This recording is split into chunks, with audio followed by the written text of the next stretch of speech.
The world was stunned. Newsrooms buzzed with urgency as breaking headlines flashed across screens, and millions of people around the globe stopped to watch, their faces etched with concern and disbelief. 2 U.S. Navy jets had vanished without a trace over the volatile waters of the South China Sea, a region already simmering with tension and uncertainty. On board the USS Ronald Reagan, what began as a routine patrol quickly spiraled into chaos. 2 FA-18 Super Hornets, the pride of naval aviation, disappeared from radar screens in the blink of an eye, leaving the crew in shock. There was no mayday call, no distress signal, not even a hint of trouble, just an abrupt, chilling silence that sent shivers through the control room.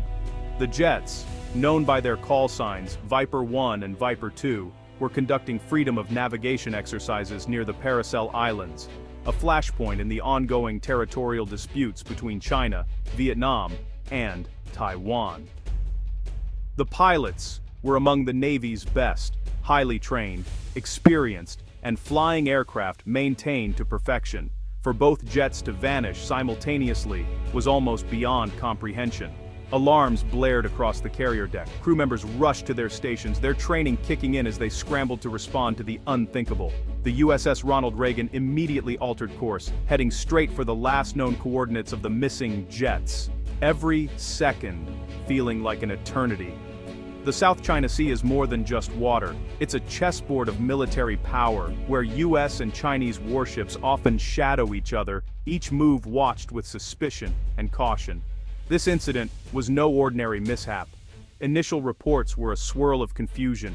Was it a mid-air collision, catastrophic mechanical failure, or something far more sinister? Theories spread as fast as the news itself. The jets had gone down in waters fiercely claimed by multiple nations. Rescue helicopters launched into the stormy skies, and destroyers raced to the scene, bracing for whatever they might find. Around the world, families of the pilots waited in agony, while a global audience watched live coverage, aware that the fate of 4 brave aviators and the fragile peace of an entire region hung in the balance. This was more than just a headline. In capitals from Washington to Beijing, political leaders gathered in tense meetings, weighing their next moves as the crisis deepened. As storm clouds gathered over the contested sea, the world held its breath. The clock was ticking and the crisis had only just begun. The patrol was routine, until everything changed in seconds. At 25,000 feet, Viper 1's cockpit went dark, total power failure. Seconds later, Viper 2 reported the same. Both jets became powerless gliders, falling toward the sea. The pilots, trained for emergencies, faced the unthinkable. A simultaneous total systems blackout. With no control, they had one option: eject. Canopies blew, ejection seats fired. 4 aviators shot into the sky, parachutes opening against the dusk. Below, the Super Hornets spiraled down, crashing into the South China Sea. The wreckage vanished beneath the waves, leaving only a sheen of fuel and 4 parachutes drifting down. The pilots survived the fall, but now floated alone in the world's most contested waters. Their ordeal was just beginning. The mystery deepened. What could bring down 2 jets at once? Survival instincts took over as the pilots hit the water. Life preservers inflated, locator beacons activated, a digital SOS. The sun set, time was running out. The pilots huddled together, orange flight suits bright against the dark sea. On the USS Ronald Reagan, rescue helicopters launched, racing the fading light. Guided by beacon signals, crews scanned the waves with searchlights and thermal cameras. After a tense search, a helicopter spotted them. 4 souls in the water. Rescue swimmers plunged in, hoisting each aviator to safety. The operation was risky, but within 2 hours, all 4 were back aboard the carrier. Exhausted but alive, they were checked in the medical bay. Minor exposure, no major injuries. The rescue was a triumph of training and technology. But the question remained: what caused the jets to fall? The answer could change everything. With the pilots safe, the investigation began. How could 2 advanced jets fail simultaneously? 4 theories emerged: catastrophic mechanical failure, contaminated fuel, cyber attack, or electronic warfare. A cyber attack could have hijacked the jet systems. Electronic warfare might have fried their electronics with invisible energy.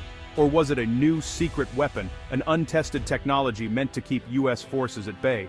The simultaneous blackout pointed away from a simple accident. Investigators weren't just looking for a faulty part, they were searching for the first shot in a new kind of war. The stakes were global. The truth had to be found, fast. The crash sent shockwaves through Washington, reverberating through the halls of power and igniting a flurry of urgent meetings. The Pentagon, already on high alert, scrambled to assess the situation, piecing together early reports as anxiety mounted. The president was immediately briefed in the situation room, surrounded by top advisors and military leaders. Tension filled the air as officials weighed the possible implications, knowing that every decision could have global consequences.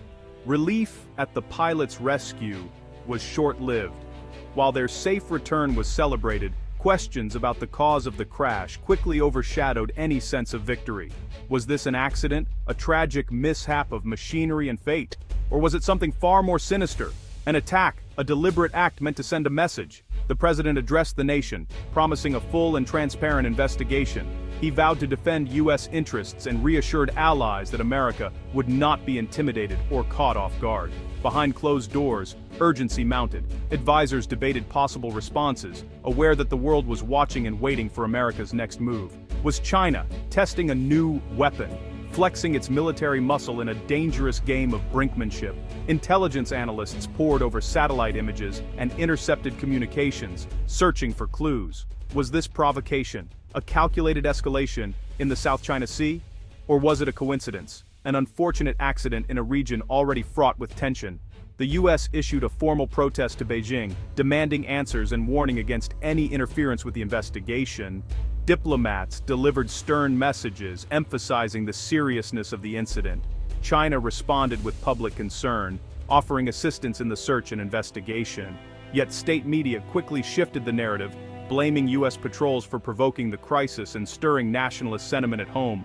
Official diplomacy clashed with rising nationalist rhetoric, as both sides struggled to control the narrative and prevent further escalation. Chinese warships moved into the area, shadowing the Americans and increasing the risk of miscalculation. The presence of both navies in such close proximity heightened the stakes. The crash site became a tense theater with both navies operating in close quarters, each side wary of the other's intentions and ready to respond at a moment's notice. The risk of escalation was real. A single misstep could ignite a broader conflict, drawing in allies and adversaries alike. Every move was scrutinized by a world on edge. News outlets dissected each development, while analysts debated the potential fallout and the fragile balance of power.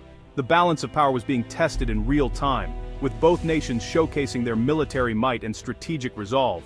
The next steps would be critical.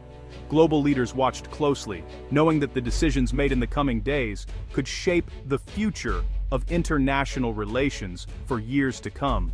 The South China Sea is a global crossroads. 1/3 of world shipping passes through its lanes. It's rich in oil, gas, and fish, resources fiercely contested by China, Vietnam, the Philippines, and others. China's sweeping claims, marked by its 9-dash line, have been rejected internationally, but Beijing presses on. Artificial islands bristle with runways and missiles, shifting the military balance. The U.S. Navy patrols to uphold freedom of navigation, challenging China's claims. To China, these patrols are provocations. To the U.S., they're a defense of international law. The result: a cauldron of tension, where every encounter risks conflict. The crash of two jets here is more than an accident. It's a warning. The stakes are economic, strategic, and existential. The world's most dangerous waters just got even more volatile. The crisis is far from over. This wasn't the first close call in the South China Sea. Past incidents, like the 2001 EP-3 collision and near misses between warships, show a pattern of escalating risk. Chinese jets have buzzed U.S. planes. Warships have come within yards of collision. These aren't accidents. They're deliberate tests of resolve. Each encounter brings the risk of disaster. Pilots and captains operate under immense pressure, knowing a split-second mistake could spark war. The crash of the Super Hornets fits this pattern. A challenge to U.S. presence, a test of limits. History haunts every decision. The fragile peace is always at risk. The region is a pressure cooker, one miscalculation from catastrophe. The U.S. can't ignore the pattern. The world can't afford another escalation. The stakes have never been higher. The investigation is urgent and dangerous. Every second counts as the Navy scrambles to uncover the truth behind the mysterious crash. Tension hangs in the air, with officers working around the clock, piecing together fragments of evidence. The jet's black boxes hold the key to what really happened, but they're lost in deep, contested waters, far below the surface, where recovery is both risky and complex. The ocean itself seems to guard its secrets, making the mission even more perilous. U.S. salvage ships. equipped with advanced sonar and underwater drones, search the seabed relentlessly. Crews monitor screens for any sign of wreckage, knowing that even the smallest clue could break the case wide open. Chinese warships shadow them, warning against entering their waters. The atmosphere is tense, with both sides exchanging radio warnings and watching each other's every move. The recovery effort quickly escalates into a geopolitical standoff as rival fleets maneuver for position. The world's eyes are on the South China Sea, where a single misstep could spark a larger conflict. Meanwhile, the rescued pilots are debriefed in detail. Investigators press for every detail, hoping to find a clue that technology might miss. Did they see or hear anything unusual? Every word is scrutinized, as even a fleeting memory could be vital. Their accounts of a total blackout are crucial. The sudden loss of control, the eerie silence, these details could point to sabotage, malfunction, or something even more sinister. Intelligence agencies scour satellite images and electronic signals for clues. They analyze every blip, every anomaly, searching for evidence of interference or attack. If the black boxes reveal a mechanical failure, the entire Super Hornet fleet could be grounded, affecting military readiness across the region. If they show signs of a cyber or electronic attack, it could be considered an act of war, triggering a crisis with global consequences. The evidence must be clear, a digital smoking gun that leaves no room for doubt. Investigators know the stakes couldn't be higher. The world waits for answers, knowing the outcome could tip the balance between peace and conflict. Governments prepare for every possibility, as uncertainty ripples across the globe. The search is a race against time and against history. As dawn breaks over the restless sea, the fate of nations may hinge on what is found in the deep. The loss of 2 jets has brought the world to the brink. It's more than a military accident. It's a symptom of a shifting global order. The US and China are locked in a contest for influence, with the South China Sea as the arena. If this was an attack, pressure for US retaliation will soar, risking war. Even if accidental, mistrust and military buildup make the region a tinderbox. The world hopes for calm, but the risk of escalation is real. The crisis is a warning. Peace is fragile and new forms of conflict are emerging. The search for the black boxes is also a search for a way back from the brink. The answers may shape the future of global security. For now, the world waits and hopes for wisdom to prevail.